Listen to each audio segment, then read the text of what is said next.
¿Facturación llegasteis a alcanzar antes de vender? Pues tengo que reconocer que tuvimos mucha suerte.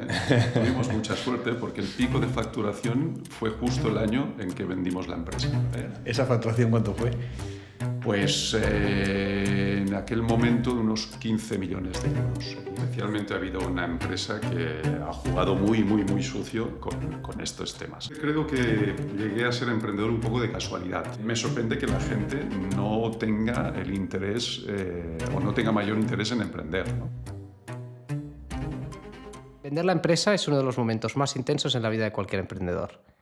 No se trata solo de cerrar un buen trato, se trata de algo mucho más complejo. Soltar lo que has construido desde cero y decidir qué viene después. Hoy nos acompaña Alfred Nesveda, fundador de MásVoz y actual CEO de Enrich Spain.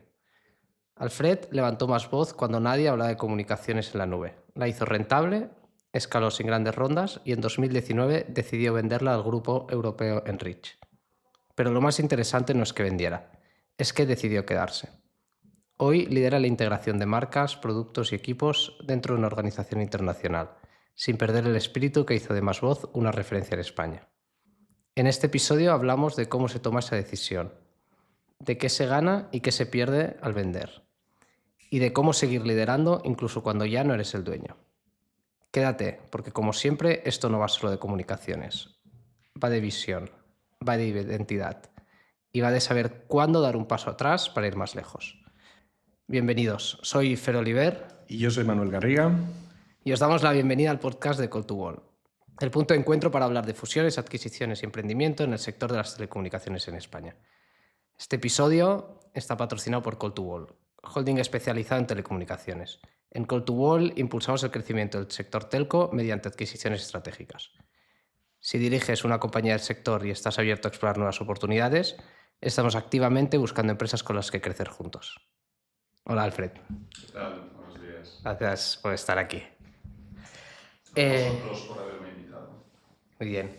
Oye, Alfred, si tuvieras que describirte sin mencionar cargos ni empresas, ¿cómo lo harías? Bueno, empezamos con una pregunta difícil, ¿eh? Vamos fuertes siempre. Bueno, soy ingeniero de telecos, estoy casado, tengo 2 hijas adolescentes.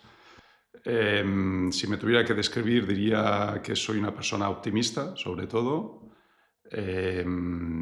a la que le gusta mucho resolver problemas, por ejemplo, y ayudar a mi entorno a resolver los suyos. Me considero que me adapto bien a los cambios y a los contratiempos. Supongo que llevar siendo socio del Español desde los 10 años me ha ayudado a ser resiliente en ese sentido. Y en mi tiempo libre me gusta disfrutar, me gusta pasarlo bien, me gusta mucho la música, a la que dedico buena parte del ocio. Y creo firmemente que el secreto de la felicidad está en tener un buen equilibrio entre trabajo, familia y ocio. Muy bueno, muy bueno. Y hablando de esto, pues, ¿qué vivencias, personas o momentos crees que te han marcado más en tu forma de pensar como emprendedor? Mira, yo siempre creo que llegué a ser emprendedor un poco de casualidad, porque no es que yo tuviera la vocación o el objetivo de ser emprendedor.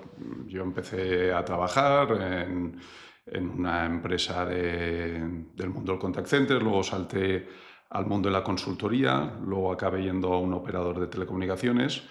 Y vi que había cosas que no estaban bien resueltas y vi una oportunidad de negocio en resolver alguna cosa en concreto. Es decir, no soy un emprendedor, digamos, oportunista, no de vocación, ¿no?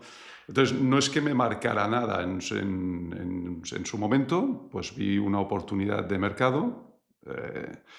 Si quieres, te cuento un poco el cómo llegué ahí, el cómo empecé a ser emprendedor. Yo en aquel momento, era el año 2002, estaba trabajando como Product Manager de servicios de voz para empresas en uno de los operadores alternativos, ¿no? Hacía poco que el mercado se había liberalizado y estaba en uno de los nuevos operadores. Y un día fuimos a hacer una visita con un comercial. Yo le acompañé para hacer una demo de producto a una empresa muy conocida que vendía entradas de conciertos, ¿no? Y me llamó mucho la atención porque esa empresa tenía una serie de servicios de voz conectados a una centralita y nos decía: yo cuando pongo entradas a la venta, sé que la gente me llama, pero no sé si estoy atendiendo todas las llamadas o no, porque sé lo que me dice la centralita, pero no sé si hay más llamadas que me enviáis, pero que yo no recibo porque no tengo suficiente capacidad en mi centralita, ¿no? Y puso el ejemplo de en aquellos días venía Bruce Springsteen y tuvieron un montón de llamadas, ¿no?, para comprar entradas. Luego yo me quedé con la idea y al llegar a la oficina vi que pues, habían recibido por capacidad como 200 llamadas, en concreto 240 llamadas concurrentes, pero que habían tenido más de 1000 al mismo tiempo. O sea, habían perdido el 80% de las oportunidades de vender una entrada, ¿no? Y le comenté a mi jefe en aquel momento, le dije, oye, esta información hay que dársela, ¿por qué no la ponemos en un aplicativo web y se la enseñamos para que sepan que nos tienen que comprar más capacidad si quieren vender todas las entradas que tienen a la venta, ¿no? Y bueno, me pareció buena idea, pero la realidad es que el operador estaba por otras prioridades, ¿no? Estaba más enfocado al mercado residencial y empezaba entonces la telefonía móvil era el principal foco de venta, etcétera. Y se descartó el proyecto y yo pensé, bueno, oye, ¿por qué no lo hago yo? Si sé cómo acceder a esa información, pues voy a intentar montar una empresa que dé información a las empresas usuarias de las grandes telcos de cosas que las grandes telcos no le están dando a día de hoy, ¿no? Y un poco esa fue la idea un poco simple de emprender, pero no era porque yo tuviera una gran vocación de emprendedor. Luego sí, lógicamente he disfrutado mucho el camino, ¿no? Pero fue fruto más bien de la casualidad, diría yo. Y de esos primeros años, ¿no?, con Más Voz, ¿qué recuerdas, ¿no? ¿Había más ilusión que recursos? Había ilusión y no había recursos, efectivamente. O sea, recuerdo que empezamos la empresa. Bueno, yo pensé, bueno, necesitamos un aplicativo. Entonces llamé a un íntimo amigo mío con el que habíamos estudiado juntos, que en aquel momento tenía una empresa que desarrollaban aplicativos web, ¿no? Lo primero que hice. Le dije, mira, esto se puede hacer, los datos en bruto tienen esta pinta y quiero enseñarlos de esta manera, ¿se puede hacer? Me dijo, sí, se puede hacer. Y le lié para participar en el proyecto, ¿no? Luego dije, bueno, luego esto hay que venderlo. Entonces llamé a un amigo mío que era comercial de telecomunicaciones y le dije, oye, ¿te ves capaz de vender esto? Y me dijo, sí. Y él inmediatamente dejó su trabajo que tenía en aquel momento y se puso a empujar el negocio, ¿no?, desde dentro.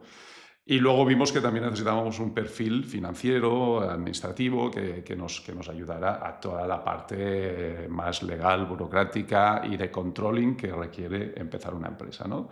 Y así también añadimos esa parte, ¿no? Un chico, otro amigo que tenía un MBA y que tenía los skills necesarios para llevar la parte financiera.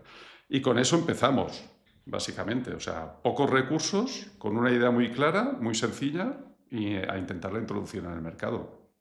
La verdad es que enseguida empezamos a tener clientes y tuvimos la suerte de que nunca necesitamos una gran financiación. Recuerdo que seguramente en aquel momento abriríamos una línea de crédito, pero eso fue todo lo que hicimos.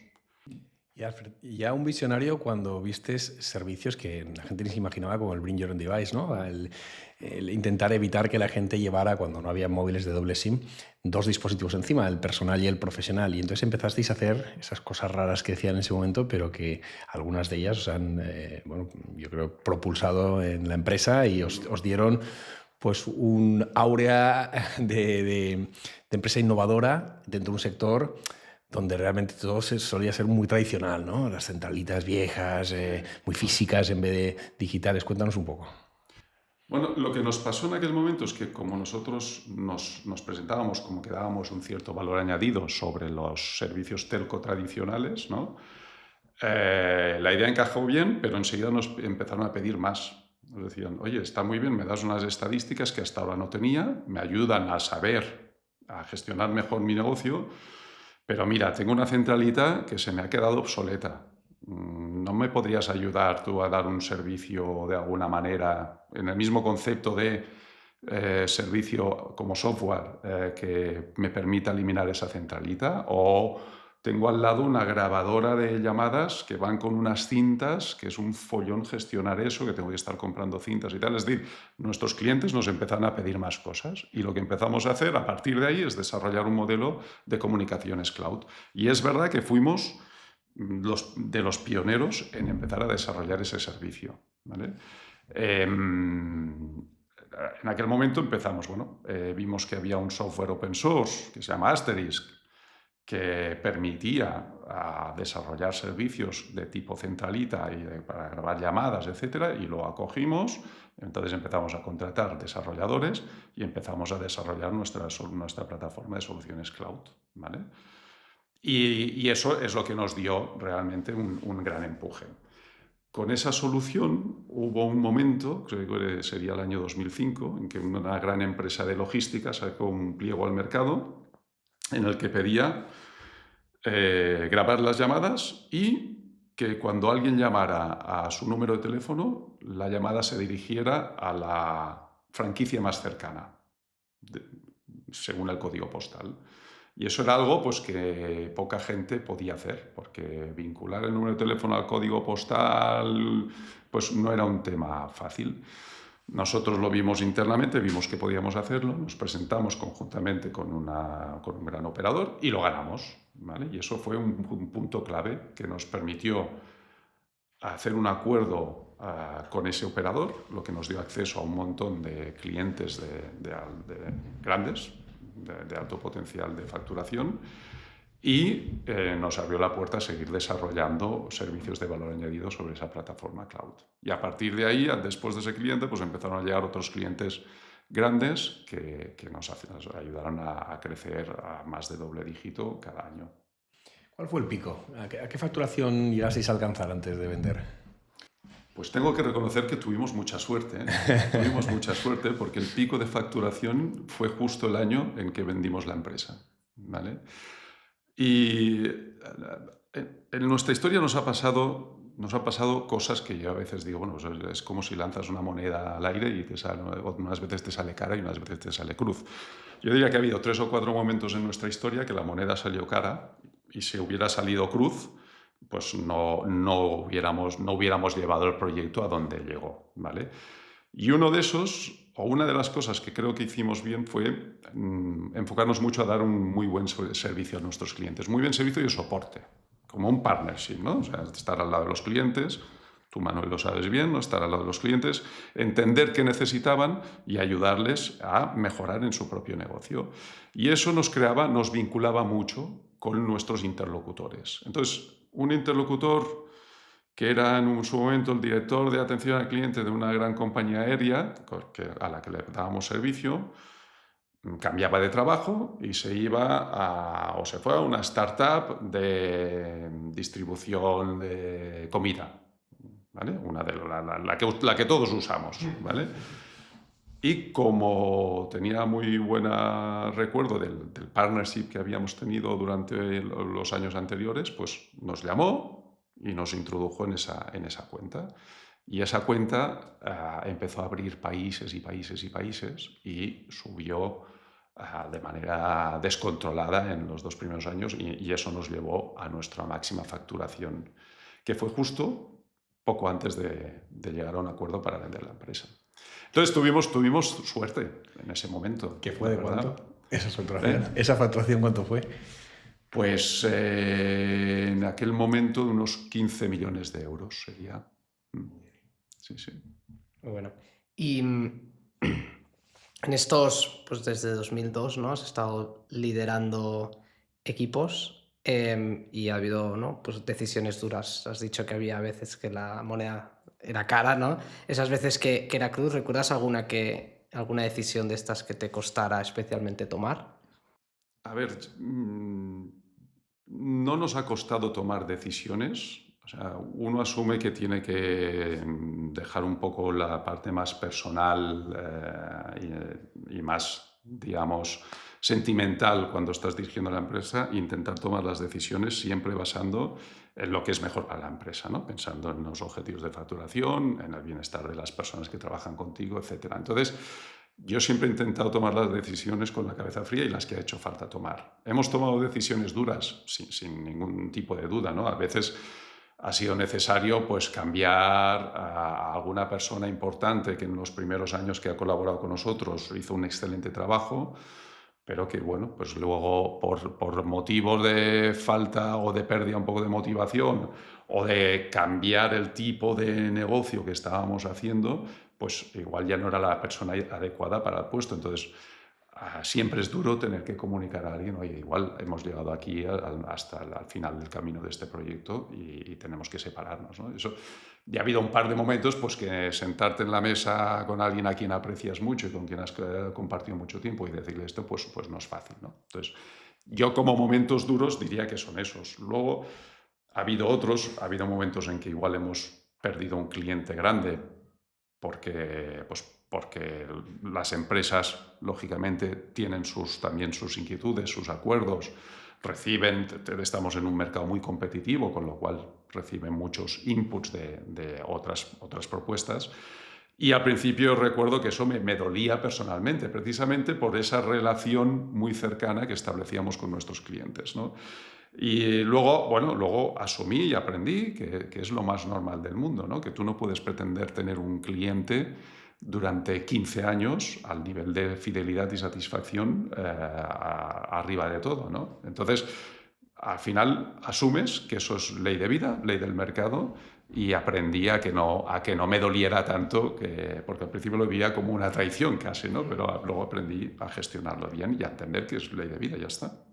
En este sector de las telco y telecos, que es un poco commodity para muchos usuarios, dicen, oye, a mí las cosas me tienen que funcionar y me preocupa poco lo que hay detrás. ¿Has visto cosas rarísimas que algunos días hemos podido compartir, como que era un sector en el que la numeración inteligente pagaba, ¿no? al usuario por recibir, bueno, perdón, al cliente, que en tu caso es pues, la empresa, por recibir llamadas de personas a números 902, ¿no? Pero cosas extrañas, ¿no? Y competidores vuestros que eran auténticos piratas del sector y que pagaban más de lo que teóricamente ellos recibían, ¿no? Entonces engañaban con los minutos. Explícanos un poco alguna anécdota de estas que hayas vivido, porque quizá la gente no es consciente de que el sector este está bastante loco, ¿no?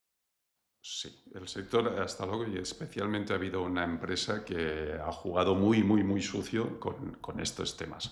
Sí es cierto que hubo un momento en que muchas empresas publicaban numeración 902 como números de atención al cliente. ¿Por qué? Pues porque el número 902 no es un número gratuito, con lo cual no representa coste para la empresa, pero también es un número que no te asigna a una provincia en concreto, ¿no? Te da una sensación de que eres una empresa nacional que presta servicio en cualquier parte de España, ¿no? Entonces eran unos números muy populares. Y además, por acuerdos de interconexión entre los operadores, de lo que pagaba el usuario por llamar a esos números, una parte la recibía el operador propietario de la numeración, que terminaba compartiendo con el cliente final, y eso hizo que se popularizara mucho. ¿Qué pasa? Claro, cuando pasa una cosa así, pues hay empresas que intentan aprovecharse más de la cuenta de esto, ¿no? Y había una en concreto que efectivamente decía que ofrecía una retribución a los clientes exagerada, por encima de lo que pagaban los usuarios, con lo cual realmente estaba engañando a las empresas, porque hacía unos trucos y unos malabares para poder pagar mucho cuando realmente no ingresaban tanto, ¿vale? Y eso hizo que el regulador pusiera foco en ese tipo de numeración y que interviniera, y al final se prohibió primero la numeración tipo 902 como servicios de atención al cliente y también la retribución al cliente final, ¿vale? Cosa que a mí me parece lógica. Eso fue un golpe para las empresas que nos dedicamos a dar servicios de red inteligente, y nosotros teníamos unos ingresos recurrentes de este tipo de numeración, pero como se veía venir desde hace tiempo que el regulador iba a intervenir, pues siempre lo habíamos considerado como algo complementario a nuestro negocio real, que era vender servicios telco con valor añadido, con el valor añadido de la solución de contact center, la solución de centralita virtual, la solución de los Bring Your Own Device, etcétera, etcétera. Es decir, nosotros siempre hemos tenido claro que lo nuestro era dar servicios de valor añadido, no negociar con comisiones y este tipo de cosas. ¿Y qué viene ahora? O sea, hemos visto servicios que habían, que han existido. ¿Qué crees que veremos los próximos meses o años?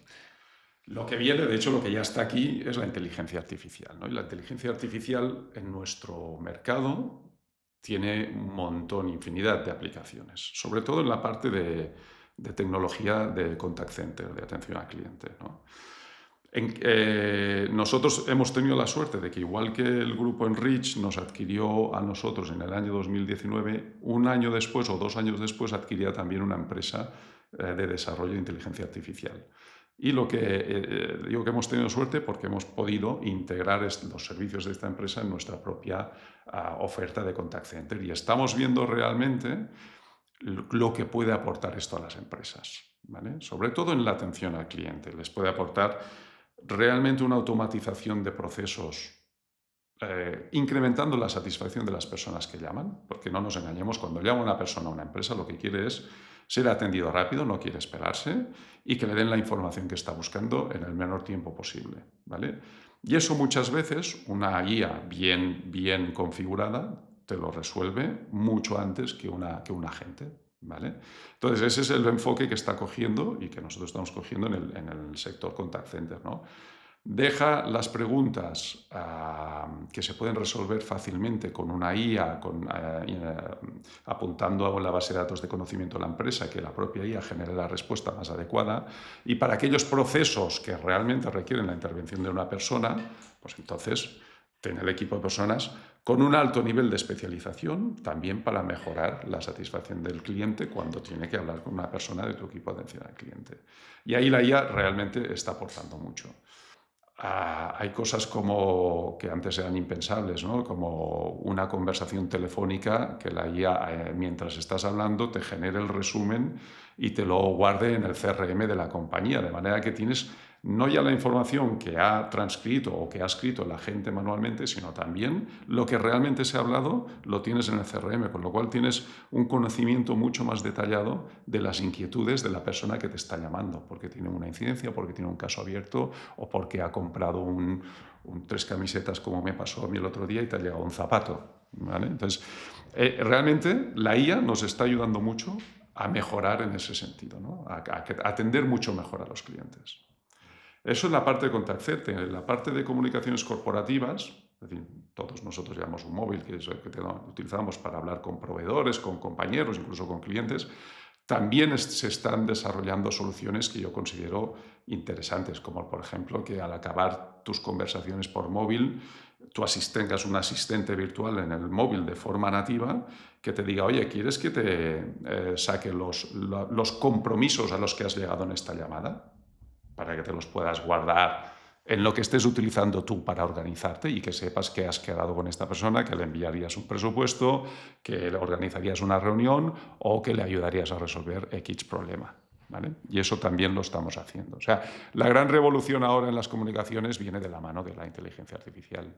Ya, no estoy diciendo nada que no sepáis ya, ¿no? Pero la gente quiere verlo, ¿no? Quiere saber en qué se va a materializar, tocar lo que viene, porque cuando muchas veces hablas de inteligencia artificial, la gente no sabe en qué le va a aplicar exactamente. Y tampoco saben muchas empresas cómo implementarlo, porque aunque sea evidente, pues yo lo tengo en mi móvil, pero no lo tengo linkado con el ERP, CRM o con lo que estén utilizando en función de la persona que sea, ¿no? Y yo creo que ahí la clave es que sea muy fácil de poner y que el resultado, el entregable, pues sea realmente resolutivo, ¿no? Y aporte.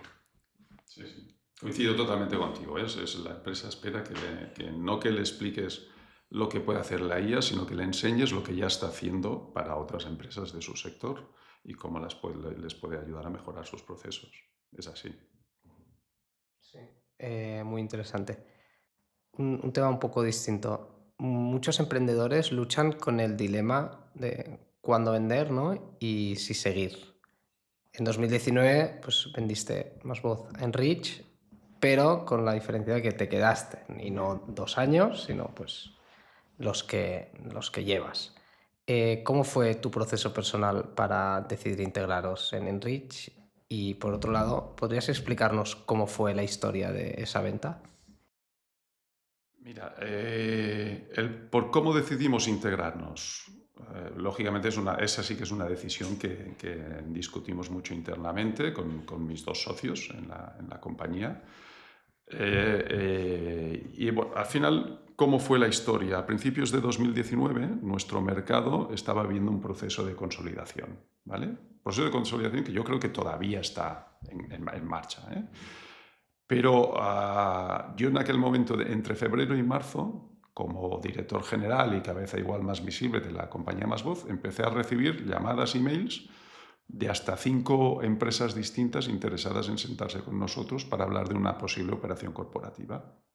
Para mí fue una sorpresa porque nosotros nunca hemos tenido el objetivo de vender la empresa. Es decir, a veces me dicen, tú tienes una startup. Bueno, es una startup. No ha sido una startup, ha sido más bien una empresa familiar, ¿no? Que hemos empezado, hemos ido añadiendo valor y nos fue bien, y vamos ampliando el equipo a medida que la empresa lo requería, pero nunca hemos ido a hablar con inversores para levantar una ronda de inversión. Es decir, hemos hecho una historia, hemos hecho un lugar de trabajo en el que nos sintiéramos a gusto, ¿vale? Y hasta entonces nunca habíamos planteado que entrara un inversor, ¿vale?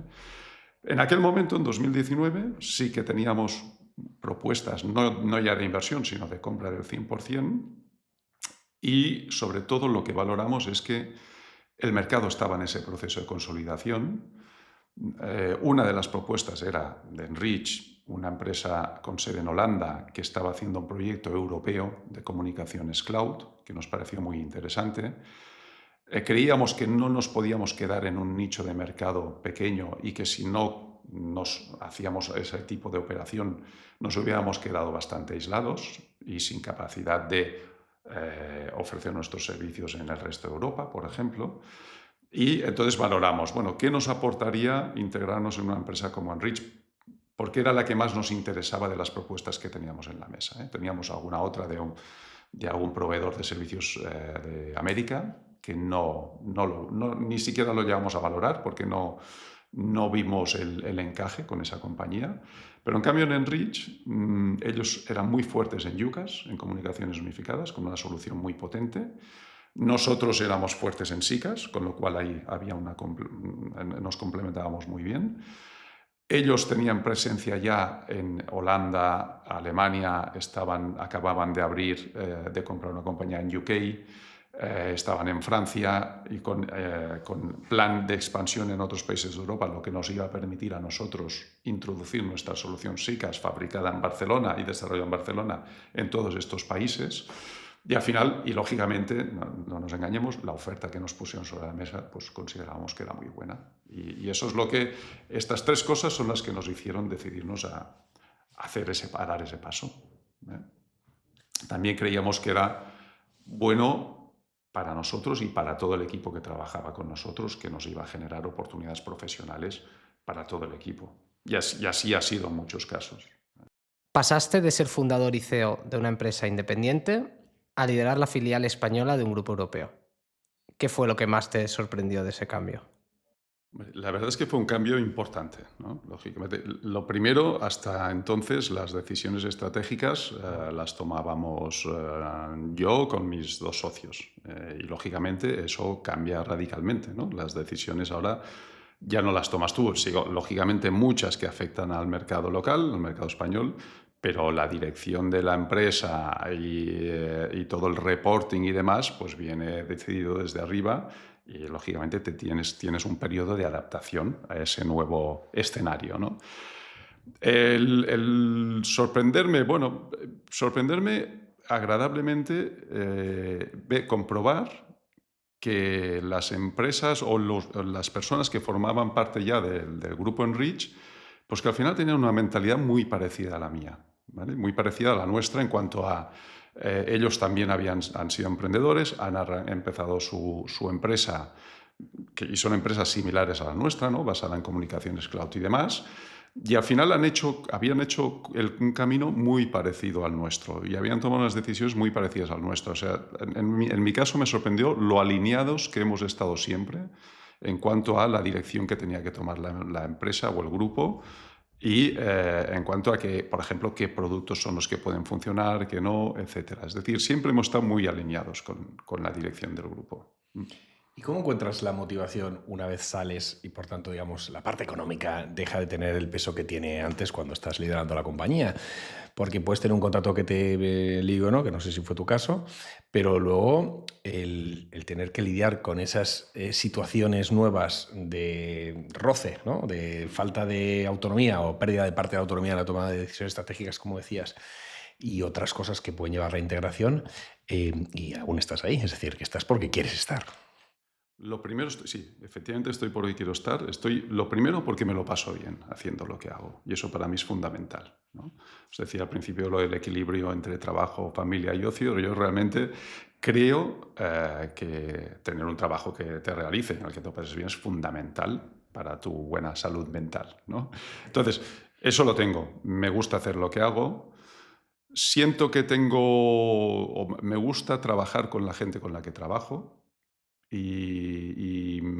A veces siento que tengo como un compromiso con ellos de seguir aquí y hacer de interlocutor entre la dirección del grupo y mi equipo aquí en España. Me gusta trabajar con ellos y creo que ellos también están a gusto en este escenario actual y no veo por qué eso tiene que cambiar, ¿vale?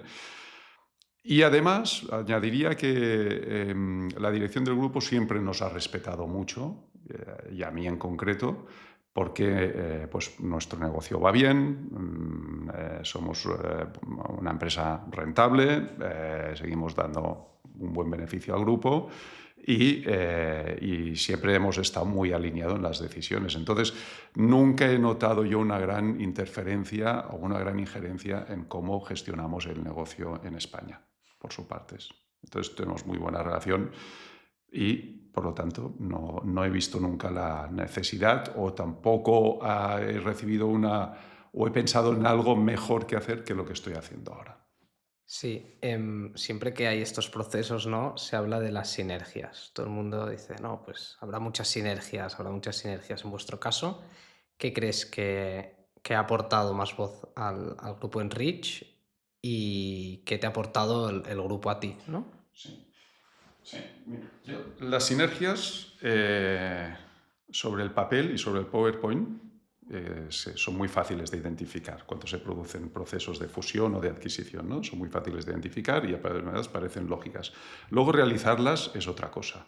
Cuesta mucho realmente ejecutar y alcanzar las sinergias que tú te planteas cuando haces un plan de negocio de adquisición de una empresa. Eso, lo digo que vaya por delante, ¿eh? Pero sí es cierto que en nuestra historia con Enrich sí que hemos llegado a ejecutar varias sinergias. Por ejemplo, nosotros, nuestro servicio de SICAS, lo hemos llevado a los mercados holandés, alemán y demás, con disparidad digamos, de éxito de introducción, pero la compañía Enrich nunca ha tenido que ir a buscar ni desarrollar una solución de contact center, porque ya la tienen in-house, ¿vale?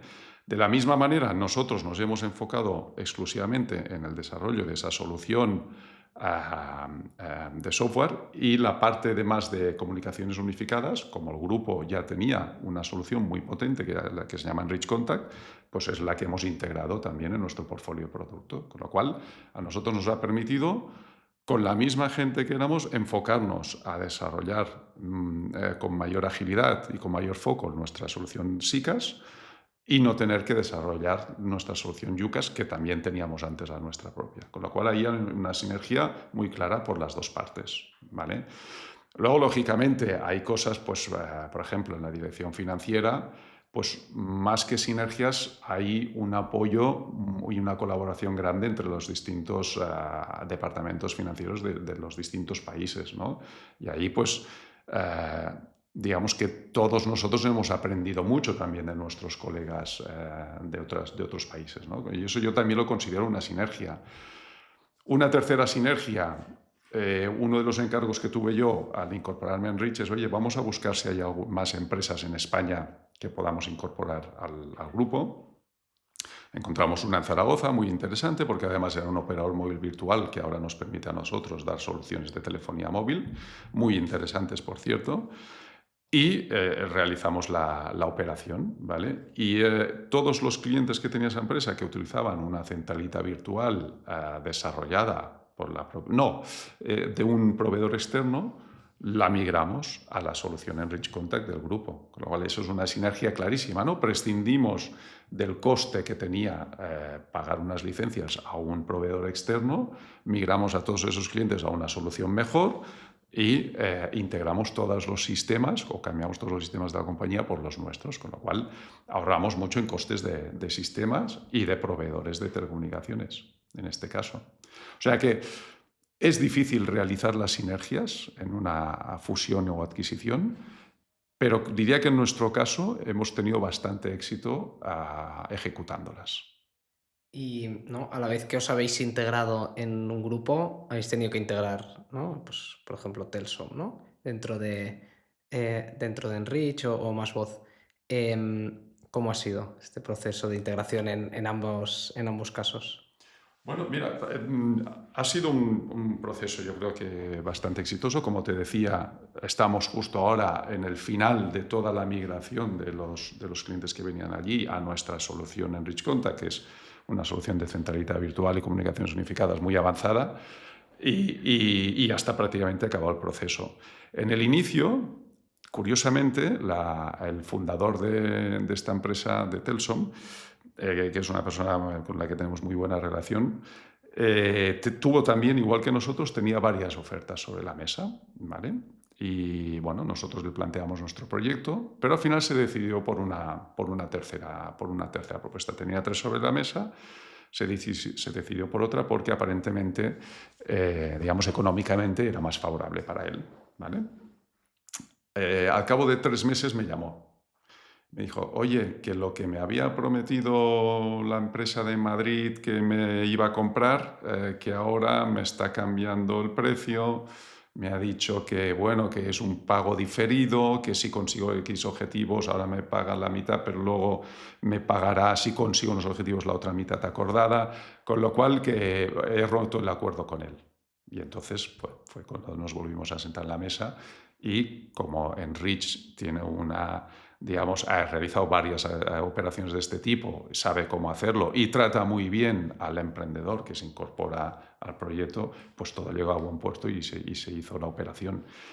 Pero también es un aviso a navegantes esto, ¿no? Cuidado con quién cierras un acuerdo para vender tu empresa. Eso es fundamental, que se cumplan los acuerdos y que sean personas con las que creas que vas a trabajar a gusto, al menos durante los próximos 2 o 3 años, que son los que seguramente te van a obligar contractualmente que estés trabajando con ellos, ¿no?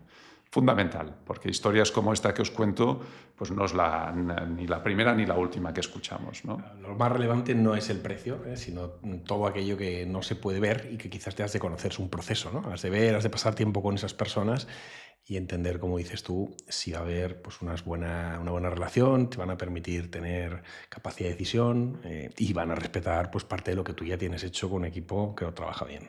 Correcto. Muy bien. En este sentido, ¿cómo se gestiona el equilibrio entre la cultura que ya teníais en Más Voz y alinearte con la nueva, ¿no? Además de una multinacional? Bueno, se gestiona intentando defender también tu cultura propia. O sea, nosotros nunca hemos querido que cambiara radicalmente la cultura que teníamos, porque creo que era una buena cultura, una cultura adecuada.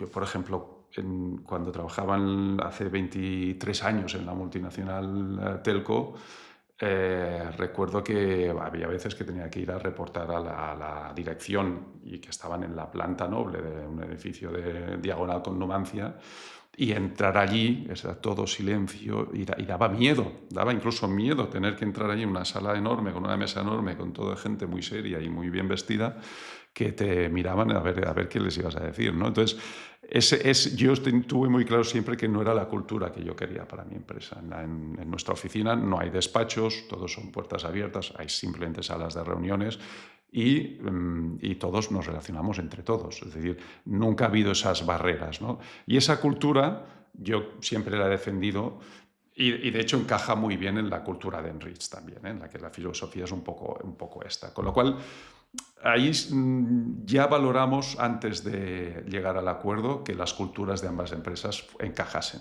¿vale? Luego, lógicamente, sí que nos hemos tenido que adaptar a determinadas cosas. Yo personalmente me he tenido que adaptar a reportar hacia arriba, cosa que llevaba 22 años sin hacer, ¿no? Entonces, a todos nos ha supuesto un cambio esto. Yendo al ejemplo más sencillo, pues no todo el mundo en la empresa tenía un buen nivel de inglés. Y ahora de repente pues resulta que tengo que interactuar en inglés con mis homólogos en Alemania o en Holanda y que claro, tengo que defender mis ideas y demás. Entonces, bueno, al principio pues empezamos promocionando cursos de inglés en todo el mundo para que todo el mundo tuviera la oportunidad de ponerse un poco al día, ¿no?, con el inglés. Entonces, realmente, aunque no haya un gran cambio cultural, sí que hay un esfuerzo que hacer en cuanto a integración y adaptación al nuevo entorno. Totalmente. Por otro lado, ¿hay algún momento que en su día te dolió, pero que hoy agradeces aquello que te enseñó a nivel de decisiones empresariales, por ejemplo? Sí, volvería a decir, pues, pues cuando un cliente grande decide que igual necesita otro tipo de proveedor y tú tienes la sensación de que lo has hecho todo, que te has dejado la piel porque estuvieran bien atendidos y demás. Como os decía, pues la primera vez que nos pasó eso, pues sí nos dolió, ¿no? Pero luego aprendes que hay cosas que no están siempre en tu mano bueno, que es una ley de vida, que un cliente no va a estar contigo durante 20 años, o es muy raro que esté. Los tenemos clientes que están con nosotros desde el primer día y clientes muy grandes que llevan 15 años con nosotros. Pero hay que asumir que los clientes tienen su ciclo y que lo que tienes que hacer es estar preparado para cuando eso pase, haber firmado acuerdos con otras empresas que sean capaces de sustituir y de sustituir a la que pierdes y de seguir generando o seguirte acompañando en el crecimiento de ingresos de la compañía, ¿no? Entonces, habrá habido otros momentos dolorosos, pero a mí personalmente al principio lo vivía como eso, como, oye, ¿por qué te vas? Es que como si te dejara tu novia de toda la vida, ¿no? ¿Por qué te vas si con lo bien que estamos, ¿no? Pero luego aprendes a ponerlo en su sitio. Oye, Alfred, una pregunta al respecto de... Hay una teoría que dice que el emprendedor tiene que sufrir económicamente para esforzarse mucho y ayudar a que los inversores, que igual no es el caso, eh, pues maximicen su inversión con una venta, ¿no? En tu caso, cuando hicisteis la venta a los tres socios, ¿ya tenías el nivel, digamos, de vida necesario o te ha cambiado personalmente? Dices, mira, antes vivía eh, justito y ahora pues ese tema ya no me tengo que preocupar. Yo soy partidario de que cuando no te tienes que preocupar de si el sueldo te llega a final de mes porque la caja de la empresa va justa, pues a veces estás preocupado por temas personales y no puedes volcarte en la empresa. Y cuando tienes una cierta tranquilidad, puedes incluso tomar decisiones algo más arriesgadas porque no dependerá de eso que tú a final de mes cobres. Yo sigo tomando a veces las decisiones pensando que la empresa sigue siendo mía. Y en ese sentido soy conservador en las decisiones de inversión, gasto a nivel de empresa, ¿vale?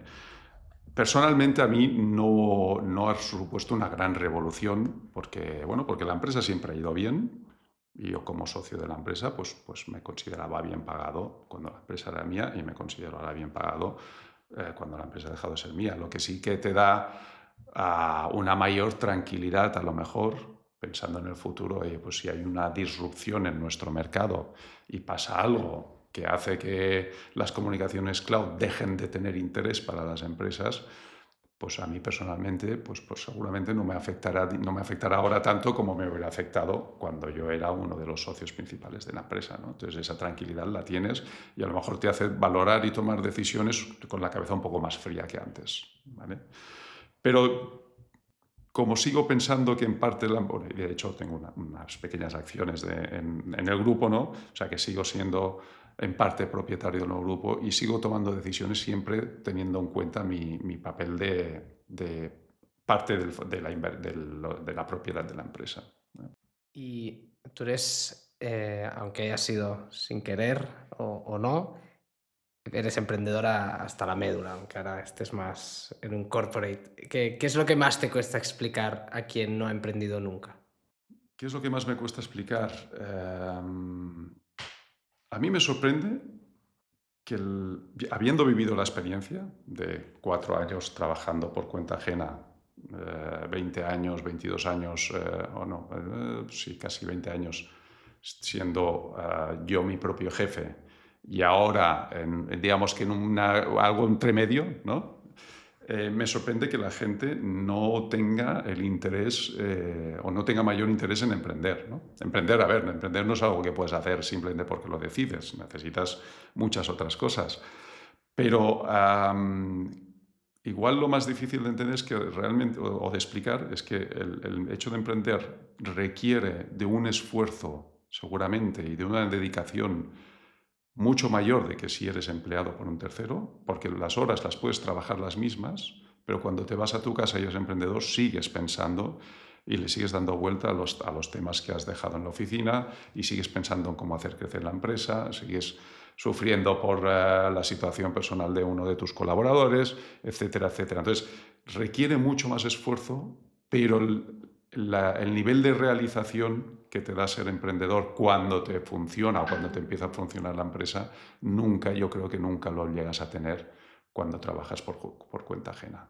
Entonces, yo, no sé, yo siempre animo a la gente, oye, si tienes una buena idea, si tienes la capacidad y si el mercado está maduro o está preparado para lo que tú quieres ofrecerles, inténtalo, porque realmente, como experiencia de vida, a mí me ha fascinado el viaje que hemos hecho en los últimos 20 años. O sea, me lo he pasado muy bien.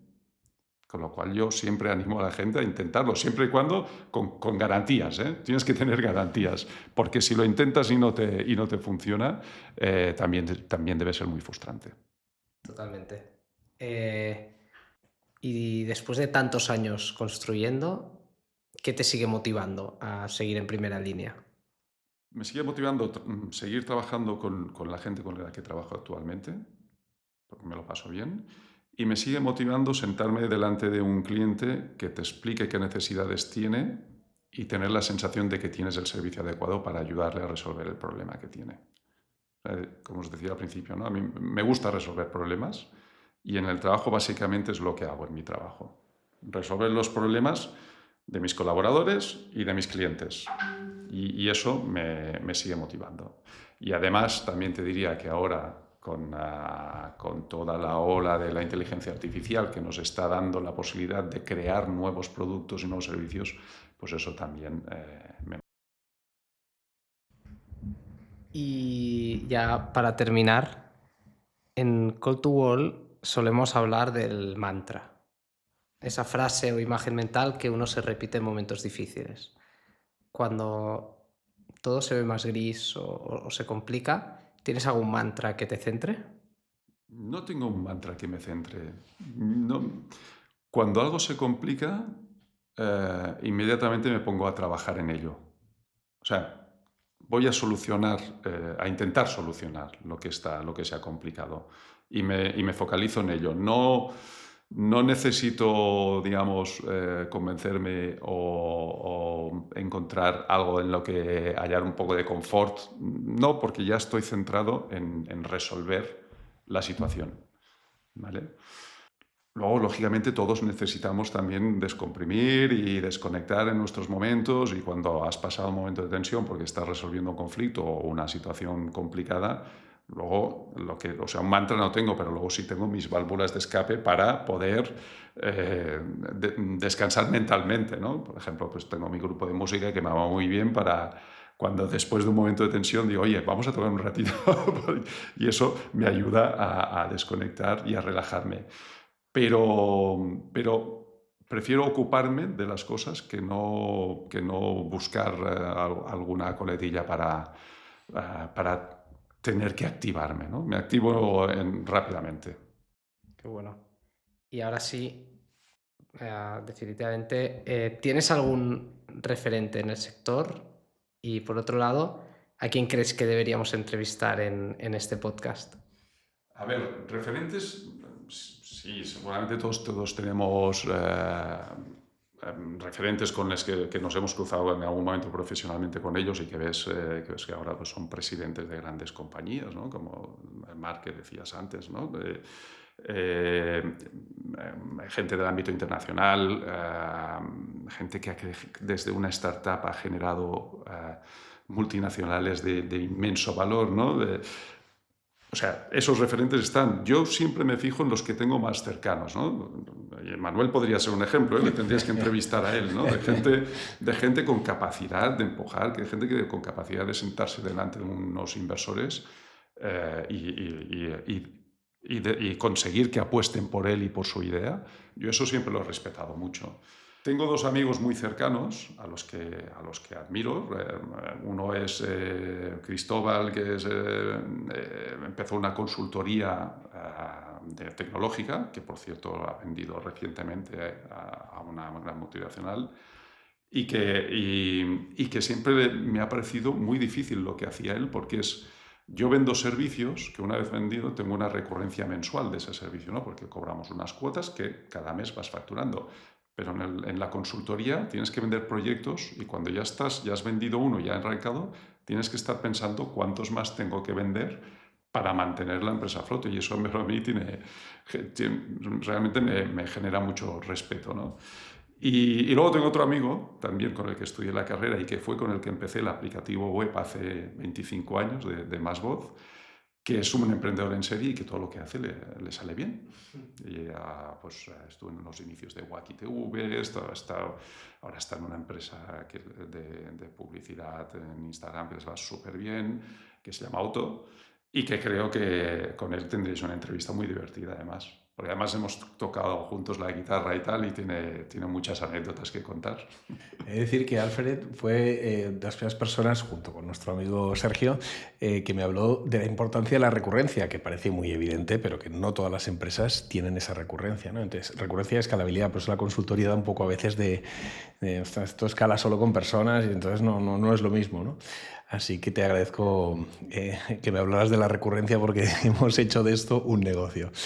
O sea que muchas gracias. Tenemos en cuenta estas sugerencias, ¿no, Fer? Sí, ya te pediremos que nos ayudes. Son los contactos, si quieres, o te los presento. Perfecto. Pues nada, dicho esto, muchas gracias por escucharnos. Y gracias, Alfred, por venir. Gracias a vosotros por invitarme.